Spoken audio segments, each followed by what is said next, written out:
अस्सलाम वालेकुम नाज़रीन, खैबर खां अब्दुल्लाई शौक़ जी ख़बर ॾींदा हलूं। मटियारी ज़िले अंदर खंडो रोड स्टॉप वेझो शहीद आफ्ताब आलम शोरो हाउस ते फ़ख्र एशिया क़ाइद अवाम शहीद ज़ुल्फ़िकार अली भुट्टो जी 93वीं सालगिरह जो केक कटियो वियो।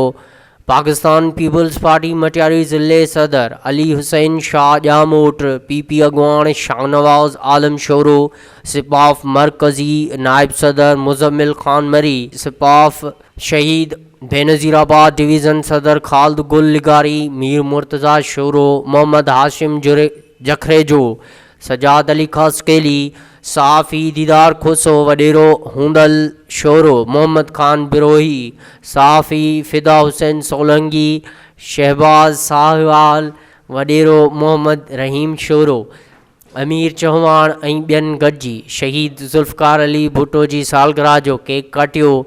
अॼु हिकिड़ो मुबारक ॾींहुं आहे, असांजे लीडर जे पैदाइश जो ॾींहुं आहे ऐं असां अॼु उन सिलसिले में सभु दोस्त यार गॾु थियासीं। पहिरीं ॻाल्हि आहे त अॼु जेको ही मुल्क पंहिंजो सिर मथे कयो बीठो आहे उहा कंहिंजी महिरबानी, उहा शहीद ज़ुल्फ़िकार अली भुट्टे जी महिरबानियुनि सां जो अॼु असां ते को बि वॾा वॾा असांजा मुल्क पाड़े में दुश्मनी आहिनि पर असां मेरी अखि खणी नथा ॾिसी सघूं। पर पोइ हीउ मुल्क अहिड़नि माण्हुनि जे हवाले करे छॾियो अथनि जो तरक़ीअ मां वञी मुल्क किथे अची पहुतो आहे।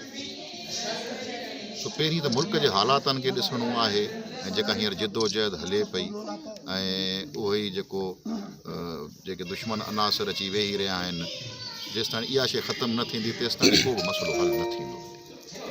साईं जियालात वीचारा सदाईं ॾुखनि सूरनि में पार्टी सां गॾु हलंदा आहिनि, पोइ उन्हनि खे तकलीफ़ूं बि ईंदियूं आहिनि, थोरी ख़ुशी मिलंदी आहे त उन ते घणो ख़ुशि थींदा आहिनि। बाक़ी सहाफ़ी हज़रातनि सां बिल्कुलु उन्हनि खे प्रॉब्लम आहे जो इंक्रोचमेंट जे करे हुननि जी प्रेस क्लब टुटी वई ऐं असांजे चूंडियल नुमाइंदनि ताणी इहा ॻाल्हि पहुतल बि आहे। मथे उहे ॻाल्हाए सघनि था, असांखां जेका पुॼंदी असीं पंहिंजो आवाज़ु उथारींदासीं उन सहाफ़ियुनि सां गॾु आहियूं। बिल्कुलु अहिड़ी हिकिड़ी जॻह प्रेस क्लब हुजणु खपे, असांजे चूंडियल नुमाइंदनि खे उन्हनि खे बिल्कुलु इन लाइ आवाज़ु उथारे, उन्हनि लाइ आवाज़ु छा उन लाइ इहे मसइले खे हल करणु घुरिजे ऐं बिल्कुलु इहा जन में असां उन्हनि सां गॾु। साईं सिंध जी आवाम खे रिलीफ इन जे करे कोन थो मिले जो सिंध जी आवाम बि पंहिंजो आवाज़ु उथारण लाइ तयारु न आहे। जेकॾहिं उहो आवाज़ु उथारण लाइ ॿाहिरि निकिरे त इहे मसइला कॾो का हल थी वञनि, पर उन्हनि बि सिर्फ़ु ॿियनि ते मड़े छॾी आहे ऐं उन ॿिए ते मरण सां कॾहिं मसइला हल न थींदा। असांजो मटियारी ज़िले जे अंदरि तमामु वॾी गैस निकिती आहे, इवन असां वटि हिते ग्रिड स्टेशन ठही आहे, पर उन में बि कंहिं बि आवाज़ लोकल असां घणी रड़ियूं कयूं था ऐं आवाम खे बि चऊं था त महिरबानी करे तव्हां ॿाहिरि अचो, अव्हां जे हक़नि लाइ ॻाल्हायूं था, पर हू बि निकिरण लाइ तयारु न आहिनि। उहो मूंखे सम्झ में नथी अचे ॻाल्हि त हुननि जो छा इरादो आहे। अगरि इहे नमूना रहिया त बिल्कुलु जेका आहे असांखे पंहिंजा हक़ प्रॉपर न मिलंदा। ठीकु आहे। जी भुट्टो जी क़ाइद फ़ख्र एशिया शहीद ज़ुल्फ़िकार अली भुट्टो जी शहीद राणी जी बिलावल भुट्टो।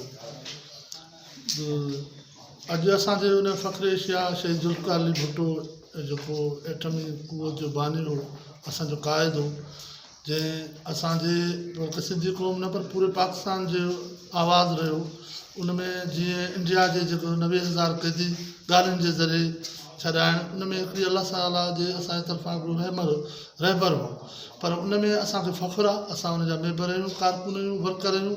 असां हर साल उनजो ॾियारो मल्हाईंदा आहियूं। उन लाइ छो जो ज़िंदा क़ौमूं हमेशह पंहिंजनि शहीदनि खे यादि रखंदियूं आहिनि। जेके ज़िंदा क़ौमूं हूंदियूं आहिनि उन पंहिंजनि रहबरनि, जीअं हाणे ची गवेरा हुजे या फिडरल कास्त्रो हुजे या हुगो शावेज़ हुजे, उन वांगुरु असांजो ई पाकिस्तान जो हुगो शावेज़ बि हो ऐं ची गवेरा बि हो, जिन उन्हनि ॾुभरे मारू माण्हुनि, अभरनि माण्हुनि, हारनि नारनि मज़दूरनि जो आवाज़ु बणियो ऐं उन चयो त पाकिस्तान जी जेका कुवत आहे, पाकिस्तान जी जेका ताक़त आहे, पंहिंजी शहीद राणी पिंकी खे बि चयो त उहा अवाम आहे। अॼु जेको आऊं हिकिड़ो नंढड़ो वर्कर थी करे हिन मनसब ते बीही उन शहीद लाइ ॻाल्हाए रहियो आहे, त इहो बि उन शहीद जे क़ुर्बानी जो तससुल ऐं तवसुस आहे। न त तव्हां पाण उन्हनि खे ॾिसी सघो था, शहीद ज़ुल्फ़िकार अली भुट्टो जेकॾहिं माना उन जे शाह फैसल जहिड़ा दोस्त ऐं फ़लस्तीन जे यासिर अरफ़ात जहिड़ा दोस्त हुजनि त तव्हां जिन जा दोस्त अहिड़ा हुजनि त उहो शहीद पाण छा हूंदो। ऐं मुंहिंजे ख़्याल में त शहीद ते ॻाल्हाइण वॾी ॻाल्हि आहे।